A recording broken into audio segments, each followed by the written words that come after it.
Donald Trump का हो रहा एक्सपेरिमेंटल ट्रीटमेंट। दी गई चूहे और इंसान की एंटीबॉडी से तैयार की गई दवा। ट्रंप को दी गई antibody cocktail drug Reagan CoV-2। यह दवा दूसरे मरीजों के लिए उपलब्ध नहीं। दावा 6 हफ्तों तक वायरस से रखेगी सुरक्षित। कोरोना पॉजिटिव होने के बाद अमेरिकी राष्ट्रपति डोनाल्ड ट्रंप को मैरीलैंड के वॉल्टर रीड हॉस्पिटल में एडमिट कराया गया है। उन्हें हल्का बुखार, सर्दी और सांस लेने में कुछ परेशानी बताई गई है। डॉक्टर्स ट्रंप का इलाज ऐसी एंटीबॉडी ड्रग से कर रहे हैं जो फिलहाल दूसरे कोरोना मरीजों के लिए उपलब्ध नहीं है। यह एंटीबॉडी कॉकटेल ड्रग है। इसका नाम है REGN CoV-2 है। ट्रंप को इस दवा के 8 ग्राम का एक डोज दिया गया है। ट्रंप के ट्रीटमेंट से जुड़ी खास बातें। अमेरिकी कंपनी ने तैयार की दवा रेगन CoV-2। रीजन CoV-2 दवा को अमेरिकी कंपनी रिजेनेरेन ने तैयार किया है, जिसका ट्रायल लंदन में चल रहा है।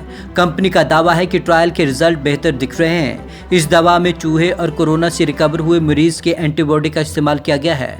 कंपनी का दावा है कि दोनों एंटीबॉडी मिलकर कोरोना को न्यूट्रलाइज करने में मदद करेंगी। हालांकि यह दवा कितनी असरदार है, आधिकारिक तौर पर इसकी ट्रायल रिपोर्ट आनी बाकी है। एंटीबॉडी ड्रग पर भी सवाल उठे।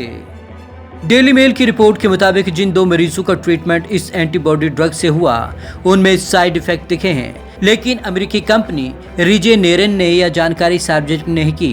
दोनों ही मरीजों को इस दवा की लो डोज दी गई है। ट्रंप के फिजिशियन डॉक्टर CN कॉनले के आधिकारिक बयान के मुताबिक ट्रीटमेंट के दौरान ट्रंप को 8 ग्राम रेगन CoV-2 दवा की सिंगल डोज दी गई। ऑक्सफोर्ड यूनिवर्सिटी के प्रोफेसर का दावा सुरक्षित है दवा। वह ऑक्सफोर्ड यूनिवर्सिटी के प्रोफेसर पीटर हार्बी का कहना है यह ड्रग सुरक्षित है। इसके एक डोज में मरीज को 6 हफ्ते तक की सुरक्षा मिल जाती है। यह एक तरह की आर्टिफिशियल एंटीबॉडी है जिसमें 2 तरीके के एंटीबॉडीज हैं। इसका काम कोरोना को इंसान में घुसने से रोकना है और संख्या बढ़ाने से भी रोक लगाना है। यह वायरस को खत्म करने में इम्यून सिस्टम की मदद करती है। प्रोफेसर पीटर के मुताबिक ट्रायल में यह ड्रग कोरोना के हल्के और गंभीर लक्षण वाले करीब 500 मरीजों को लगा दिया गया है। ट्रीटमेंट में शामिल की गई 6 अन्य दवाएं। इसके अलावा ट्रंप को ट्रीटमेंट में remdesivir, zinc, vitamin D, famotidine, melatonin और एस्प्रिन दी जा रही है। डॉक्टर को उम्मीद है कि दवाओं का कॉम्बिनेशन उनकी रिकवरी को तेज करेगा, लेकिन ये सभी दवाएं क्या काम करती हैं इसे समझना जरूरी है। रेमडेसिविर यह एंटीवायरल ड्रग है जिसे इबोला का ट्रीटमेंट करने के लिए तैयार किया गया था। महामारी की शुरुआत से ही से कोरोना के मरीजों को दिया जा रहा है। यह ड्रग शरीर में मेर्स, इबोला और कोरोना वायरस की संख्या बढ़ने से रोकता है।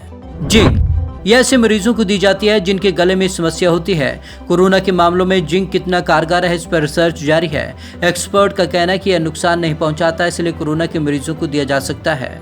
विटामिन D कई रिसर्च में साबित हो चुका है कि विटामिन D की कमी होने पर संक्रमण का खतरा बढ़ता है। ब्रिटेन के हेल्थ सेक्रेटरी का कहना है कि विटामिन D के सप्लीमेंट सुरक्षित और किफायती हैं, इसलिए लिए जा सकते हैं। फेमोटिडिन यह ड्रग पेप्सिड के नाम से बाजार में मिलता है। सीने में जलन होने पर इसे मरीज को दिया जाता है। न्यूयॉर्क में कोरोना के मरीजों पर इसका ट्रायल चल रहा है। शुरुआती दौर के ट्रायल में यह दवा मददगार साबित हुई है। मेलाटोनिन यह दवा नींद न आने पर मरीजों को दी जाती है। टेक्सास के डॉक्टर्स का कहना है कि कोरोना के 400 मरीजों को यह दवा दी गई है। उनमें से कुछ ही मरीजों की हालत नाजुक हुई। साउथ फ्लोरिडा यूनिवर्सिटी में इस दवा पर रिसर्च चल रहा है। एस्प्रिन यह जानी मानी पेन किलर दवा है जो शरीर में वायरस को उसकी संख्या बढ़ाने से रोकती है। विशेषज्ञों का कहना है यह दवा कोरोना के मामले को गंभीर होने से रोकने में मदद करती है। इसके अलावा कोरोना के मरीजों में हृदय रोगों के कारण होने वाले कॉम्प्लिकेशन को भी रोकती है। Bureau report, Punjab Kesari TV, Chandigarh.